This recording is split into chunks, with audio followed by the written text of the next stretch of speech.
Indeed, ladies and gentlemen. Yes, it's all a bit of nonsense, but we're here not for a long time, but we are here for a good time. And I've got a single playing card here and a question for Greg. Greg, was that the card you were thinking of? He said no, but he forgot to turn his microphone on, so I'm going to take that as a yes. It doesn't matter. It's in here somewhere. I've got the whole pack just in case of emergencies. But the weird thing is, this is actually not a card trick. It's a rope trick. So let's do that instead. Because I got into magic because I saw a magician with a piece of rope who was absolutely brilliant. He'd take the rope. He'd give it a little flick like that, and he'd make a knot appear in the rope just like this. Now, I can't do that. You can tell by the applause. Thanks for all moving, people. Big smile. That was just a picture. Because you have all the memories. All we have is the photographs. This is a trick, ladies and gentlemen. Well, it's not so much a trick. It's more of an illusion. It's an illusion with 3 pieces of rope. A medium-sized piece, a short piece, which is what I've got here, and, of course, the third one, which is a great big long piece.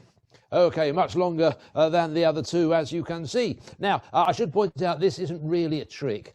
It's an illusion because the ropes look like they're different lengths, but that is the illusion. The reality is they're all exactly the same length. Now we've established that, we can move on. Good, let's get rid of these. So any questions on the material covered so far? You're looking blank. I better explain. I can revert these back to their normal sense just by folding them in half. Watch very closely. I shall fold the short rope in half. Then I shall fold the medium-sized rope in half. Then I shall fold the long rope in half. And the more astute of you will notice that just by folding the ropes in half, the ends of the ropes are already starting to look the same length.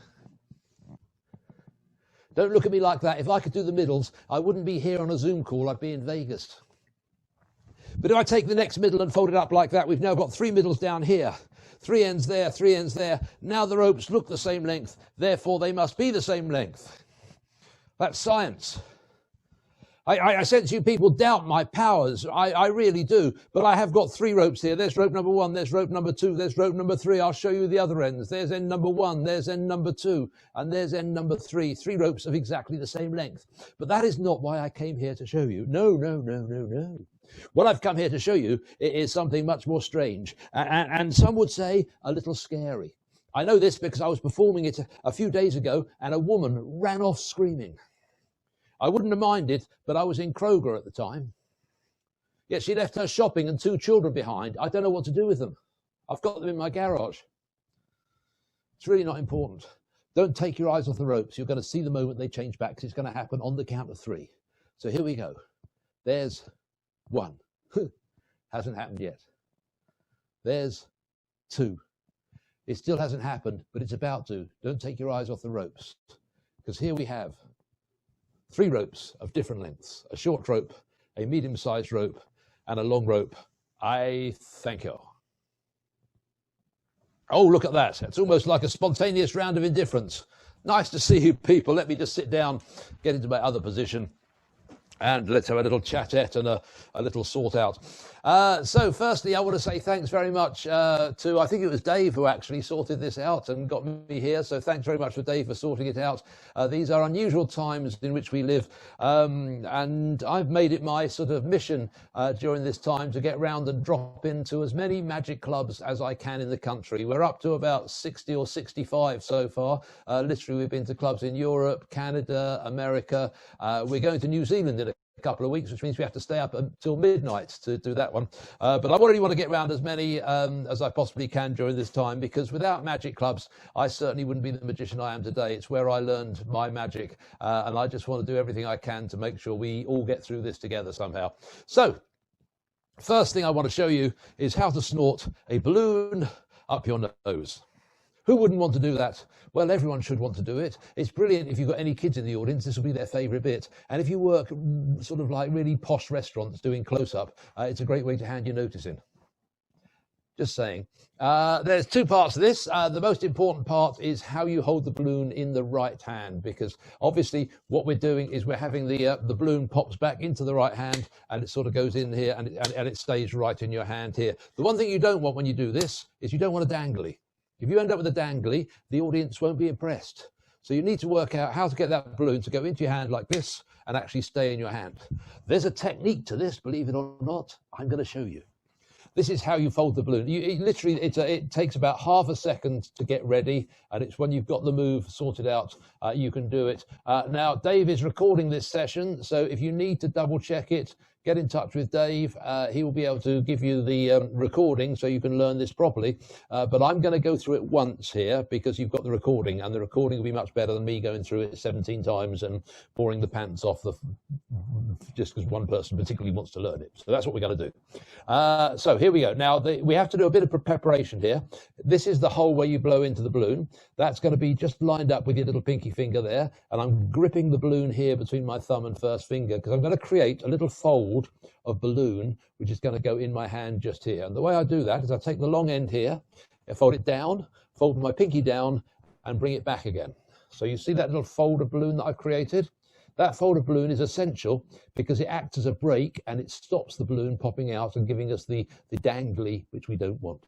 Now you curl your fingers around here, like so, and you'll be able to see that little fold of balloon in here. Now, one of the things you have to adjust a little bit is the size of this hole here, so you get it just the right size. About the size of a quarter is about right. The next thing you have to do is take this end of the balloon and give it a full stretch. Don't give it a half stretch, it has to be a full stretch. And then when you let go of the balloon, it should go straight back in, and you find the little bit of balloon, that little fold of balloon that you've created, stops the balloon popping out again. So that's the whole point of that. Now you put the whole thing together with a little throwing back of the head, and you get this fantastic illusion, and it really looks like the balloon is sort of going in this direction because your brain changes the direction of what it sees. It's a very silly visual gag. There's many other bits of it. In my full lecture, I have a couple of other bits to it where you can make the balloon disappear and finish free and everything, but we haven't got time to get into that now. So first question, any questions on that? How to make a balloon vanish up your nose? Did I explain it well enough for you to work it out if you watch it on the video a second time? That's the question. I'm seeing some thumbs up. If anyone does have any questions, please just hit the space bar and ask. I'm going to have a short slurp. There's no such thing as a stupid question, and I'm here to share the stuff that I do. So if anyone wants to ask, please ask away. If you don't want to ask, I'll carry on with the next bit. Guess what I'm going to do now? I'm going to carry on with the next bit. One of my favorite tricks in the world is the Professor's Nightmare, the classics of magic. Actually, before I do that, I'm going to share a tip with you. I've got a tip I'd like to share. This is my best tip, and it's the tip which I can say will probably improve your magic more than anything else. One simple thing you can do which can improve your magic. Not only does this tip help your performance, it also helps in other situations as well. I remember it's very good actually to use here. Oh crap, what's the word? Those places we used to go to where we go out and have something to eat and something to drink. What were they called? It's been so long. Restaurants, that's it. If you're going into a restaurant and you practice this technique, you'll be surprised how you get better service from the waiting staff. So here's the technique. It's a real good one. Watch this. Here we go. Smile. When you're performing, just look like you're enjoying yourself, and you'll be surprised. You will be surprised how much more the audience will warm to you. But unfortunately, magic it's a complicated art. And we have to concentrate on the stuff we're doing sometimes. And sometimes we get so involved in concentrating on what we're doing that we forget the audience. But my best tip for any performer is it will be improved if you learn to plaster a big smile on your face and you look really happy. Try it. It really works. I've actually written a book called 50 Ways to Improve Your Magic, and this is not a pitch show. I'm going to tell you that right now. I'd like to give you a copy of that book for free. And if you want to have a copy of that book, I will tell you a little bit later on how to get it. It's got over 50 different ways things you can do to improve your magic. That's going to be coming up a little bit later on. That's my tempting hook to make sure none of you get bored and leave halfway through. He's looking around. It's worked so far. So let's talk about the Professor's Nightmare, because I do think this is one of the best tricks ever. It's great. It takes up very little space. The props are very small. Everything can be examined. It's one of the classics of magic, really, I think. And it's the thing about the classics of magic as magicians, we've seen them so many times. We sometimes get a bit bored with them. and we forget about them and move on. But I really genuinely believe this is one of the finest tricks in the magic arsenal that we have. So let's go through my approach to this trick, because I've got some different moves and some different bits. First thing I do is the way I hold the ropes is different, and you have to hold the ropes in the right order to start off with if you're going to do my version of the folds. And this is the order. You have the medium-sized rope first, then you have the short rope, and then you have the long rope. So from left to right, as I'm looking at them, it goes medium on this side, short in the middle, long on that side. Now, the reason I've changed the order of the ropes is it makes the handling a lot easier, a lot cleaner, and you'll see that as we go through, because it's only the first fold that I have to think about. Normally, if I was just going to fold up the ropes, I would take a rope and I would fold it and put it on the right-hand side. That's the natural thing to do. And folds 2 and 3 are just the natural fold. It's only the first fold that's slightly different. This is what you have to do for the first fold. You reach round to the audience side, you take the short, the short end, you wrap it around the long end, and you place it up here into the middle. Okay, that's not the pattern I use when I'm doing it. I'm just explaining it to you guys, because what I've done is I've wrapped the short rope around the long rope.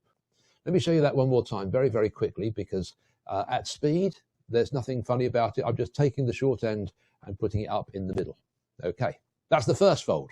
Second and third folds are just what I call natural folds. You take the rope and you put it up on the right. You take the rope and you put it up on the right. Now, the strength of this handling means at this point, all I have to do is take the 3 ropes on the right with my right hand and keep the 3 ropes on my left in my left hand with no fiddling.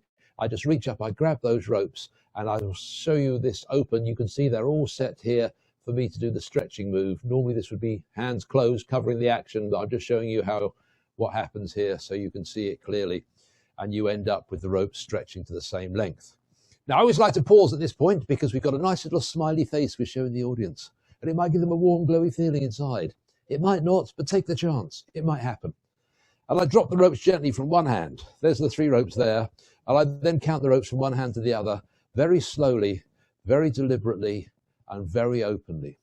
I think that count should be done very slowly, very deliberately, and very openly, because it can be done that slowly. There's no need to rush it. The important thing is we do it properly. I've seen people count the ropes like this. They take the first rope out, they put it back, they then take the 2 ropes out, and they then take the 3rd rope out. That is not what it would look like when you count 3 ropes. That's not what it would look like. You need to make sure that what you do, well, it should look like this. I've got 3 ropes here. These are 3 ropes. It should look like one rope comes out the top of my hand and drops. A second rope comes out the top of the hand, but notice the nice spread of the ropes here. You see that spread? 3 separate ropes. You can really show them all very clearly. It drops. And then the next one comes out the top of the hand and drops. Now, that's what it would look like if you counted 3 genuine ropes. We have to duplicate that with these, which is not easy because you got this in the middle. So how do we do it? Okay, let's take it through again. Once again, the medium-sized rope is on the left because that's where it stays throughout the entire show, the entire trick, and the 2 short rope, the short folded rope and the long looped rope are there on my right. Okay, so there we go. That's the starting position. So the first rope we're going to count out is, of course, the medium rope. There's nothing we're doing there. We're just pulling it out and letting it drop. That's the first rope. What's about to happen is 1/10 of a second of a lot of action, because I've got to put this rope into that hand. I've got to switch it for those 2 ropes, but one rope has to come out the top, one rope has to come out. Let me just show you. It'll be easier. Hold the medium-sized rope between your first and second finger, and you're going to tuck it behind what my kids used to refer to as their swearing finger. That's where it goes, in that position there. So that's the placement of the rope. That's the first bit. We're going to add the next move onto the top of this. The next bit, the placement, is the switch, where you switch your grip from this rope to these ropes, okay? So that goes in, and if you see, sorry, let me get this in the right position. That goes in there, and you're in a position here to release that rope, and at the same time, with your thumb, pick up the 2 short ends here. So it's an instant transfer with no time wasted. There's no time, no grip wasted, an instant transfer from that rope to these 2 ropes.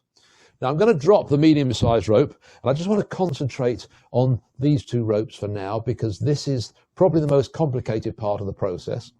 It's not that hard when you've practiced it, but this is what you actually have to do at this point. You have to make sure you've got your pinky finger between the two ropes. I, generally speaking, do that while I'm taking the first rope out. I put my pinky finger between the two ropes. And this is what's going to happen underneath here. I'm going to go like this.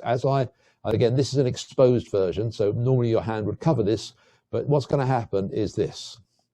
So I'm going to go from here. I'm going to open up 3 fingers, keeping my pinky curled back just for a brief second and re-grip the single rope. So I've got the double ropes there, release and re-grip. So it's release and re-grip. So that happens under cover of this hand, and that means I end up with 1 rope coming out the top and 1 rope coming horizontally. Now, if I put that in the process of here, it really is, it happens almost immediately. Do you see how smooth and quick that can be? There's no time, there's no time wasted. You just do the move and it happens. You get to this point here and you're showing the 3 ropes all extended in all their glory. It's a beautiful moment. You show that before you let it drop, and then you just count out the last rope and you're back with the 3 ropes in the other hand. Now, I went through that reasonably quickly. It's being recorded, so you can go back and check on the recording, but anything I missed out, does anyone feel I missed out anything on that?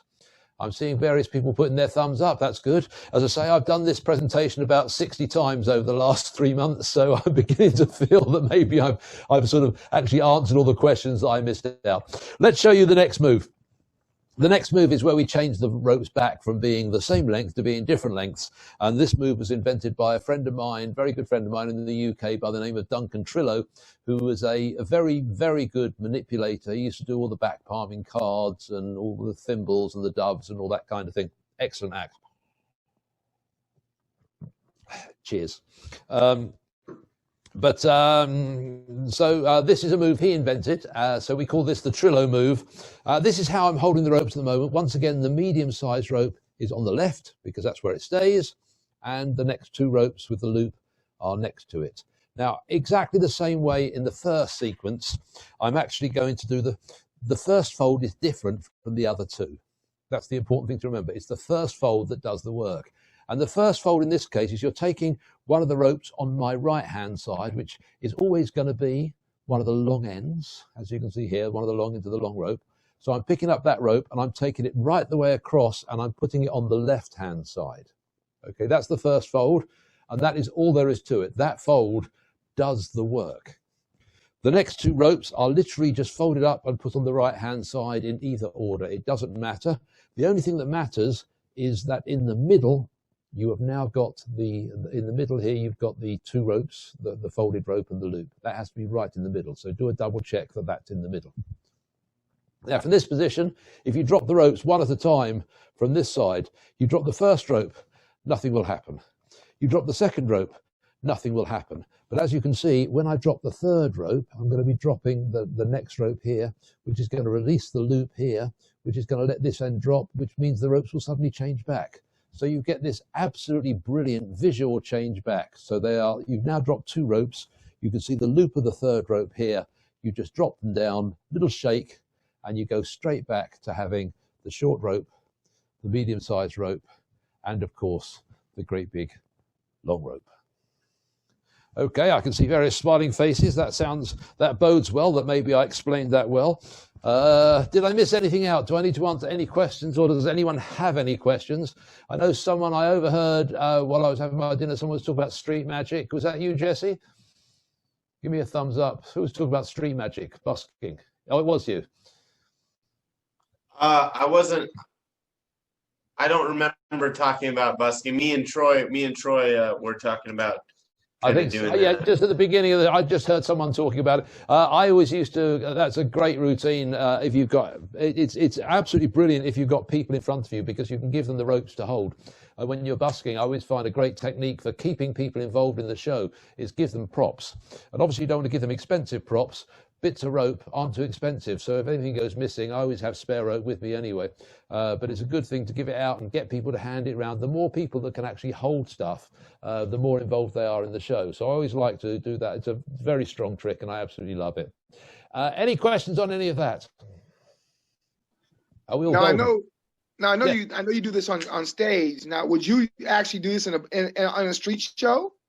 I mean, do you busk? I mean, I don't know a lot of background on you. I mean, do you busk or? To be absolutely honest, I haven't busked for about 2 or 3 years, but prior to that, I've busked my entire life. I started out as a street entertainer in Covent Garden 40 odd years ago. I was International Street Entertainer of the Year in 1988, which is a I should have did my homework. A long time ago. But nowadays, we mostly do our own shows. We work a lot of theatre shows, a lot of corporate stuff, and we have our own venue, a local venue called Lady Sarah's Magic Soiree, where we do dinner shows, basically. That we keep ourselves busy. But yeah, I used to busk, and that is probably the Professor's Nightmare is still my all-time favourite trick, and it's probably the trick that I performed more than any other. That and the chop cup were my sort of standard go-to effects. And yes, when I used to work the street shows, Professor's Nightmare and chop cup were definitely a major part of the show. Thank you. You're welcome. Any other questions? Well, before I move on. This is your chance. I got 100 more questions, but I don't want to take away from the lecture. You know, the That's lecture. Okay. Okay. Well, we'll go on to the next. Actually, the next thing I was thinking, I got the chance to go back home to the UK a few years back and perform at the IBM National Convention in the UK. And I did a lecture there, which was recorded, and that lecture is on my YouTube channel. You won't be able to find it because it's hidden away, but I'd like to send you a link to two things. One is the book 50 Ways to Improve Your Magic, and the other is a link to this lecture. And I'm just typing my email address into the chat. Not that it's that hard. It's keith@keithfields.com. But if you send a blank email to that address with the words free stuff, oh dear, I spelt my name wrong. Let me just try and correct that. Keith Fileds, who's he? Never heard of him. Not as good as Keith Fields, I'll tell you that for free. Keith@keithfields.com. There we go. That should be right. I put that in the chat. So if you send a blank email to keith@keithfields.com with the words free stuff in the subject line, I'll send you a copy of the book, 50 Ways to Improve Your Magic, and a link to that lecture on YouTube.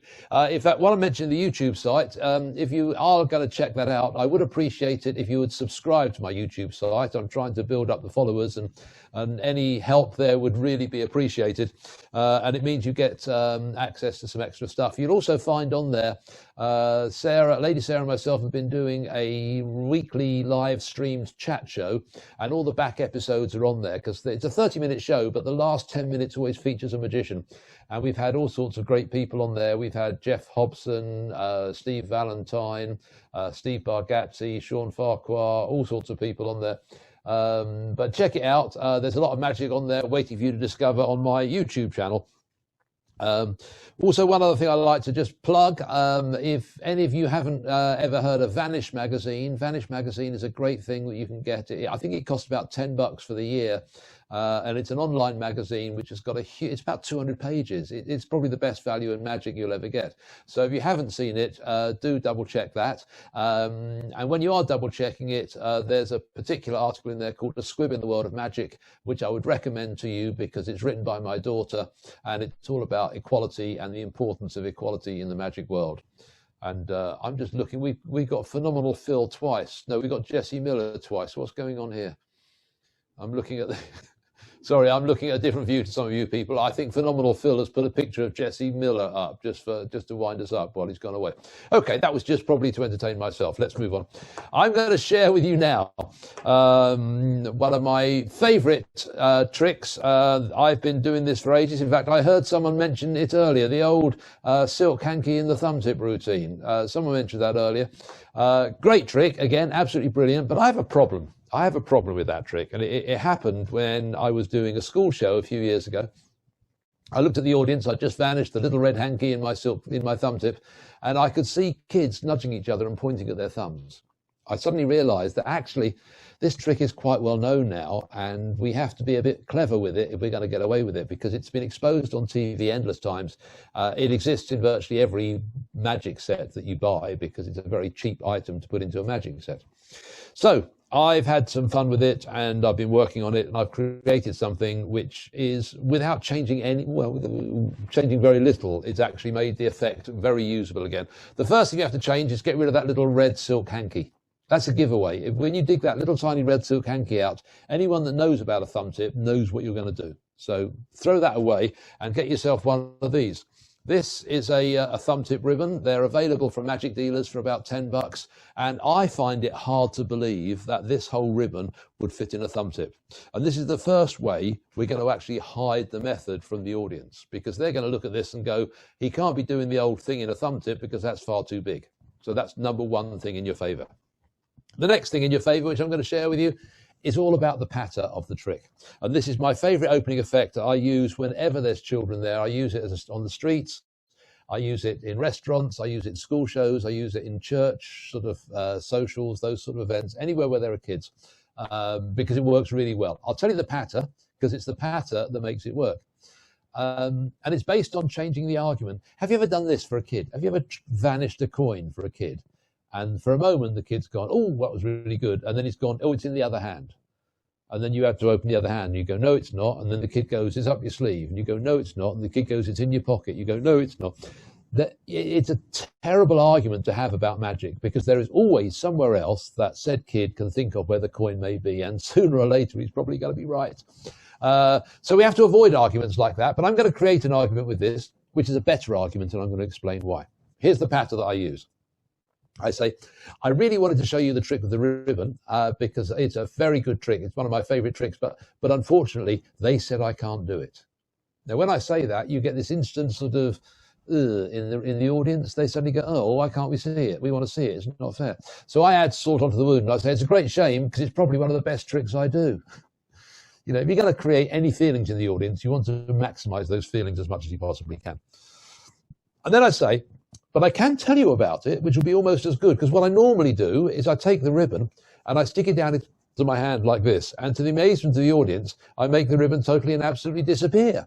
Now, as I said, I can't do that today because they said I mustn't do it. Now, all I've done there is the standard silk in thumb tip vanish. Okay, nothing clever about it. But I'm looking at the audience at this point. I'm watching the audience because I've just said I'm not going to make it disappear and open my hand, and I clearly have made it disappear. So I'm looking for the first child in the audience to go like this. They always pull back and they always breathe in, because they're about to shout out, you made the ribbon disappear. They can't not do it. It's genetic or something. I don't know what it is. I don't study biology, but they can't hold back. And I look for that big intake of breath, because when that intake of breath is coming, I know the line is coming. You made it disappear. So what I do, as soon as I see the intake of breath, my thumb tip comes back into my hand and I start reproducing the silk. And I time it. So as the kid shouts out, you made it disappear, I'm pulling the ribbon out of the thumb tip. And I look at the ribbon and I just go, no, I didn't. It's still here. So I've set up a different argument. This argument is not an argument with multi-outs, multi-things they can say. There's only one response to this argument that the kids are going to have. They're going to say, no, you made it disappear. And I'm going to say, no, I didn't. And they're going to say, yes, you did. I'm having an argument which I will have all night. And the reason I will have it all night is because this situation, no one cares how I made the ribbon disappear, because they're too busy trying to convince me that I actually did make the ribbon disappear. So I've changed the argument away from the method to the effect. And the best thing about it, and the reason why I think this is an absolute piece of gold, is that the more the audience try and convince me that I made the ribbon disappear, all they're basically doing is convincing themselves. We all know that the real magic happens in the minds of the audience. And if they actually say it out loud, they're really convincing themselves. And that is the way to make magic really memorable, because that's a moment they won't forget in a hurry. So that's my little spiel. I hope you got something out of it. It's a pleasure to be able to hang with you guys for half an hour or so. I'm seeing hands waving and people clapping, so thank you very much. I do appreciate, it's not quite the same as the real thing, but I appreciate appreciate the sentiment. And I hope one day in the not too distant future that I'll actually manage to come and visit you in person in your club, and you'll see the full lecture, because this has been specially put together for Zoom. Oh, I like that phenomenal Phil. Very nice. He's got a video of everyone clapping. Perfect. So hopefully one day I'll be able to come to you in the real world and do my full lecture for you, and that will be a lot of fun. But that's down the line. If anyone has any last minute questions they want to ask, if anything's come up, do feel free to ask. I've got another couple of minutes I can spend with you. Oh, I'd just like to thank you, and really enjoyed it. It's I know everybody is like, I wish I could just be with people and perform. Yeah. I wish we could be together and perform. And it's good at least we can see each other and do it as best we can. Yeah, and this is a good time for actually brushing off stuff and actually using it as a practice time as well. It is tough. It's tough performing on Zoom, but hey, performing's never easy. If it was easy, everyone would do it. The fact is, we commit a lot of time to practicing this stuff and working on this stuff. And I believe that as Magic clubs, we need to really get our asses in gear and be much more supportive of each other. And we should try to be the audience that we want, if that makes sense. So if as a Magic club, one of you is actually showing a trick, everyone else, it's our job to be the best audience we possibly can be, because that way we all learn together. And that's what I think Magic clubs may be lacking a little bit at the moment. We need to be a bit more supportive and encouraging, and places where we can learn and practice, and then we can go out into the real world with a lot more confidence and create a lot more magic and a lot more wonder. Hey, it's up to us to make the world a happier place. No one else is going to do it. And we have the stuff with which we can do that, and we need to get it out of the drawers and the cabinets and the cupboards where we keep our magic and into our pockets is the first stage. And then when we're out and about, we need to get it out of our pockets and in front of people. And it starts here. It starts here in the Magic Club. That's where we start practicing the stuff and get confident with it, and then we take it out into the world. That's what Magic clubs are for, I think. Yes. I'm going to love you and leave you, gentlemen, and maybe ladies as well. I can't see you all. But thank you very much for inviting me. Do send me a blank email so I can send you that stuff. And hopefully, fingers crossed and God willing, we'll get together very, very soon and do a proper lecture and have some real fun. And maybe go out to one of those restaurant things afterwards and have a meal together. That would be lovely. And I'll get to know you all properly. God bless everyone. Stay safe. All right. Thank you.